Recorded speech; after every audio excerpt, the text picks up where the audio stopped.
Sickle cell anemia is actually a disorder of the blood in which people that have that disorder, their blood actually form what we call sickle. The sickle cells, the red cells actually sickle, and then it blocks the passage of the blood vessels. So that's what usually give them those kind of symptoms that they experience. Usually the bone pains that usually have, and then the shortage of blood because of red cell destruction in the body. So basically, it's a disorder, that one actually inherits from the parent, So that means one of the parents or both of the parents actually have to have, the gene, for the offspring or the child to now, be affected by sickle cell anemia. There are many hemoglobin types actually. The common one the one we are talking about today is about sickle cell, which is the hemoglobin S. So that means somebody that has sickle cell anemia has to have 2 copies now of the hemoglobin S gene. Then of course, the normal adult hemoglobin, we call it hemoglobin A. So people that are AA, we actually have 2 copies of the hemoglobin A gene. Then of course, there's also hemoglobin C. So I'm sure you must have heard people say hemoglobin A, hemoglobin AC, hemoglobin SC, you understand? There's also hemoglobin D, there's hemoglobin E, there's hemoglobin O, there's G. So there are actually many variant hemoglobins that are available. But of course, the ones that are common, that are particularly cause, disorders of hemoglobin synthesis, so to speak, are the ones that probably maybe the S and the SC, S and C. And of course, we are talking about the hemoglobin S today, particularly. Okay, I think it's because of how the disorder manifests, you understand? It manifests way as far back as, let's just say, maybe in early infancy or in childhood. You see someone 6 months, 8 months old being diagnosed with sickle cell anemia. And of course, it's terrible because you see your loved ones, in pain, always in the hospital at every point in time, maybe every month, every 2 months. They have to be giving blood transfusion, they have to be giving antibiotics, they have to do one form of treatment or the other. So I'm sure, that kind of puts an emotional strain on friends and family as well too. So anytime that anybody hears about anybody having, sickle cell anemia, yes, they tend to be kind of emotional about it. And of course, before now, with the advent of medicine anyways, you see that, okay, most of them actually survive till adulthood. But it's also a major cause of people that have some organ damage. And even some of them die, even when they are still, in their young age. So it's something that is quite serious, and I think that's the reason why most people actually, it puts them on the edge when they talk about sickle cell anemia, or when they know or they have a friend or a relative or a family member that has sickle cell anemia. I think awareness plays a major part, bringing information, to the minds of the society at large. So, but for example, now, if you have the kind of stigmatization, and then the experience of a sickle cell patient or a person living with sickle cell that they have, it's actually varied from physical to emotional, it actually borders, seriously on them. So once somebody has sickle cell, and then of course you expect the person, and probably the person is employed in an establishment. Now this person is not able to carry out his normal function. You understand? Every time he's sick, the employer thinks probably maybe he's just making excuses. He doesn't want to work. He's lazy. He's stupid and things like that. You understand? So that can actually be one of the ways in which stigmatization actually comes. You start calling them lazy, and of course sometimes because of the habitus. When I mean by habitus, the way they appear physically. Some of them look a bit, because of some bone deformities, or that they have suffered because of this crisis that they've been having in children, or in childhood, So it actually gives them one form of deformity or the other, and people might actually take on that to pick on them. So, and of course, even calling them sicklers, yes, I think that one is very, very common. That's saying this one is a sickler, that one is a sickler. Is enough stigma as well to that can work, or that can make a significant impact on the psyche of someone that is living with sickle cell anemia. So yeah, I think that's probably one of the reasons. I know this question is going to meet me one day, but I wasn't prepared that it's going to meet me today anyways, but I'll try as much as possible to answer the question. Yes, let me say parental influence was one of the good sides for me. I had a very loving mom. Even when I was growing up, I never knew I had this condition. Everything that I needed to be done, she was there for me to do it. So that's why any parent or any couple that have a child with sickle cell anemia, they have to pay special attention on that child. You understand? So I think that's what my mom and my dad actually did for me as well too. So when I was growing up, I basically didn't have much crisis like that, until I lost her. I think when I was age 10 or 11. I think that was when, yes, I started experiencing some of these things. That parental care, that extra care, that I needed, was lost. So yes, I started having the crises and started having all those problems. In fact, when I was younger, I played football with my peers and things like that without any problems, without any crisis and stuff like that. So I got to know myself, to be fully aware when I was about age 10 or age 11, that yes, I think I have something that other people do not have. So, and I had to, pay particular attention to myself. Going through secondary school was very, very rough. Of course, I was smaller than my peers. They were 2 times my size and things like that, you understand? One of the complications as well too. Frequently got admitted, during secondary school. Sometimes you have to be transfused with blood. Sometimes you are away for 2 weeks, 1 month. You have lost, some academic will I say knowledge now, so to speak, So at the end of the day, of course, it definitely affects your grades and things like that and stuff like that, you understand? But one reason or the other, probably the influence of my father as well too. He was a prayer warrior anyways. So I think, yes, that one's also helped as well too. He was able to, help me through the phase of secondary school until I got to university. University was a whole lot of ordeal on its own. I frequently do not fall ill, but sometimes. But I think the one that was the major challenge for me when I was in medical school was when I was in final year. I think it was supposed to be the last of my exams, to qualify as a medical doctor. I had a crisis on that day, and I had to do the exam because I didn't want to do a receipt. You understand? So it was something very, very challenging. It was challenging going through medical school, looking at others, doing what they are doing, and then you aspire to become or to do what they can do, and then you cannot do it because you know that you are just different. You understand? So it's about me learning about myself, knowing my capabilities, knowing my limits, trying not to exceed my limits, and trying not to do things, that will make me, fall ill. I think basically maybe for me that was what worked for me. And then coming to residency training, that's residency training is is another kettle of fish entirely. It's like 4 times more stressful than going through medical school for me.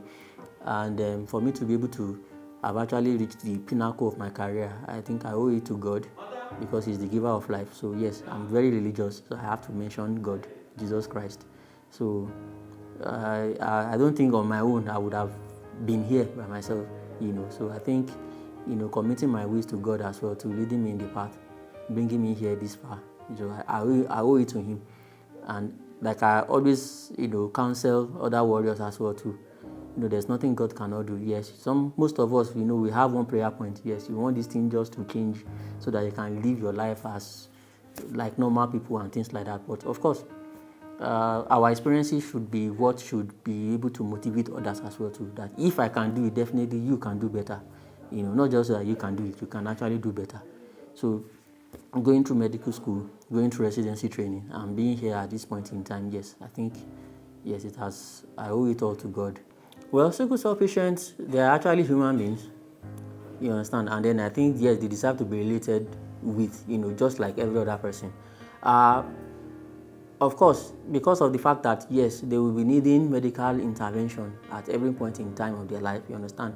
So they should be gainfully employed as well too. You can imagine someone living with sickle cell anemia and then he's not gainfully employed. So anytime he's sick, he needs to be transfused with blood, he needs to get medication. So how do you expect him to get, or the person to get, money to finance his healthcare? You understand? And even if the person also, demands financial, will I say, help, from family members and friends, how often do you expect them to be committed towards helping this person anytime the individual falls sick? You understand? So it's actually something that, it makes a significant impact on, the social economic status of the person, the financial status of the individual as well as the family members as well too. So it's not just on the individual alone, but also on the members, of the family of a person that is living with sickle cell. So you can just imagine if a couple have 2 children or 3 children, which we've seen in a number of times with sickle cell anemia. Both of them can be on admission at the time.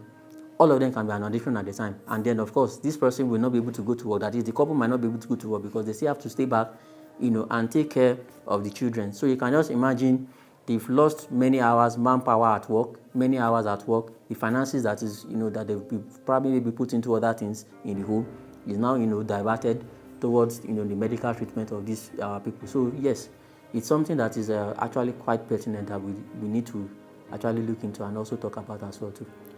Yes, it's avoidable, and I'll give my reasons. You said yes. You said something about science says okay, maybe the first child will be EE, and then it states otherwise. I think they are getting the whole thing wrongly. I'm sure students of biology now they will remember Mendelian's theory. You understand? By the time you are doing crossing genes and stuff like that, So when a couple,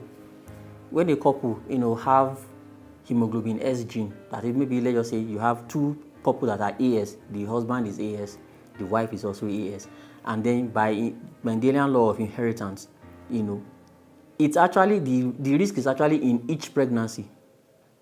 So that 25%, that is, if you do the crossing, the first one you see AA, and the second one and the third one you see AS, and the last one you see SS, So that last one that is SS, it should be S. That is the 1 out of 4 pregnancies. So that is 25% risk of every pregnancy will turn out to be SS. So we don't know which pregnancy it will be, whether it's the first one, whether it's the 10th one, whether it's the 100th pregnancy. But we know that, yes, those couples can actually have 3 children and all the children can be SS. And they can also have children and then none of them will be SS. It's also possible as well too, you understand? But at the same time too, yes, couples that are AS and AS can get married, yes, fine. But they need to do what we call genetic testing by the time they are pregnant or by the time the woman is carrying the fetus. So you need to go and do DNA testing and then to check whether the baby that they are carrying is going to be SS. Now, it's now going to impact on the couple whether to make the decision whether to terminate the pregnancy or to keep the pregnancy. So you can imagine the emotional stress is going to be on the woman having to terminate each pregnancy that she has because of the fact that okay, she kept on having a baby that is SS, a baby that is SS, and of course doing those tests too, they are not cost effective, so to speak. So better to avoid such match, so to speak. You understand, and then save oneself of the emotional stress and trauma that might be associated with recurrent termination of pregnancy when they have a baby that is sickle cell. I think the way the diagnosis was made for the so-called genotype is actually we call it hemoglobin phenotype or hemoglobin electrophoresis pattern, not really genotype in actual sense. So I will use the word phenotype instead of genotype, please. So if the where they had gone to do the phenotypic testing, so to speak, and then they have been given the results that is AE or both of them are AE, then of course much has to be considered or much has to be investigated when it comes to the laboratory itself that is making such diagnosis. We know that yes, in Nigeria right now there's really no law or there's really no a test, a definitive test, so to speak, that needs to be done to confirm diagnosis. We have not yet gone there, or we have not yet arrived at making policies towards making diagnosis for, phenotype now, hemoglobin phenotype, so to speak. So, in such instances, I will recommend that anybody that wants to do a hemoglobin phenotype should actually do it in a government-approved hospital, preferably a teaching hospital, where they have hematologists, medical lab scientists, and people that are well skilled in making such diagnosis. So, having said that, there is also another condition as well too that mimics sickle cell, so to speak, and we call it thalassemias. So, a lot of people too, you understand, they come and they say they are AE, you understand, but on the test strip, so to speak, you only see one band of A, so you don't know whether it's 1 or 2, you understand, because if you are the same clone, you should look alike. So that's what I'm trying to explain. So sometimes it can just be only one, and then the other one is absent, and that's what we call thalassemia, when the accompanying gene, so to speak, is absent. So someone that should be AA should have 2 copies of adult hemoglobin A, but this person is now having 1 copy, and then the other copy is absent. So peradventure that person marries someone that is AS now, definitely they will have a child that will have S, and then the accompanying hemoglobin gene, which is supposed to be A now, is now absent. and then it will like S not, so to speak. So that person has an HBS beta thalassemia, and the person will come down with sickle cell anemia. It's something that we have seen, in our years of practice. Yes, it happens a lot as well too. So thalassemia is also another confounding condition, that is making, all these rounds, all these narratives, so to speak, go round. Yes, and of course, it also has to be, investigated as well too, such that once you are making a diagnosis of your genotype or your phenotype, so to speak, I think that's the appropriate word, you should also look at, whether the person has a thalassemic trait or not. And I think once we have gotten to that level in Nigeria, we should be able to reduce, the prevalence of couples having babies with sickle cell anemia. Once someone is AS, there's a ratio in which the person has a normal hemoglobin, normal adult hemoglobin, which is hemoglobin A, and of course the hemoglobin S as well too. You expect it to be 50-50, yes, to buffer, the effect of the hemoglobin S, but sometimes the ratio can actually, change, and the person might have hemoglobin A of maybe 30% and hemoglobin S of 70%. Something that can be done when the person does a test that we refer to as a high-performance lipid chromatography. It quantifies the hemoglobin. So AS that usually have crisis, they must have also exposed themselves to some very, very stressful or strenuous conditions. Particularly, that's why people that are AS cannot actually be pilots, because by the time they go to that altitude, you understand, the body will be deficient of oxygen, and then the sickle hemoglobin that they have as well, can actually form the sickle crystals and then block their blood vessels, and then they start having some pains, and then even some bone pains and things like that, you understand. So it's also possible that they can also have a form of crisis as well too. If they are exposed to stringent or extreme of conditions, yes, AS can also experience crisis like sickle cell. Sickle cell anemia is actually a genetic disorder, like I said, you understand. So for someone to have sickle cell anemia, that means the person must have inherited it from the parents. So if there's something we refer to as genetic polymorphism, you understand, it actually borders on, you doing the DNA and then looking at the segments of the hemoglobin S gene and things like that, and find out factors or the reason why one person will have a severe disease than the other. Yes, there's something we refer to as hemoglobin haplotype. So if the person has actually, has inherited maybe one of the most severe hemoglobin S haplotypes, particularly with the Bantu, the one that is found in Central African Republic, you understand, actually those ones are quite severe. So probably, maybe, it's just hypothetical now, so I'm not stating categorically as a specialist that maybe that's the reason why or not. But we know that sometimes some sickle cell patients have a milder disease than the others, and it also borders on haplotypes and genetic polymorphism. So I think that might explain it. There are many patients, sickle cell anemia, females, yes, they get pregnant and then they have their delivery, fine and good. But the only thing that we advise is that once they want to get their delivery, they should have it with a specialist. An obstetrician, a gynecologist must be involved in that situation, you understand, such that if there's going to be any complication, it will be averted before it happens. So yes, they can have normal delivery. Why not? No problems with them. Except if there's any other complication that they have, that is going to prevent a normal delivery. And then of course they might have to maybe undergo surgery or the like. But yes, a lot of them actually undergo normal delivery without any problems. So far they are in the right hands, and then every avenue of every complication arising is actually blocked. Yes, so they do well. I don't think there's a relationship between blood group and immunity, well, at least from my own knowledge or from my own understanding. So I'm not speaking for the medical world generally.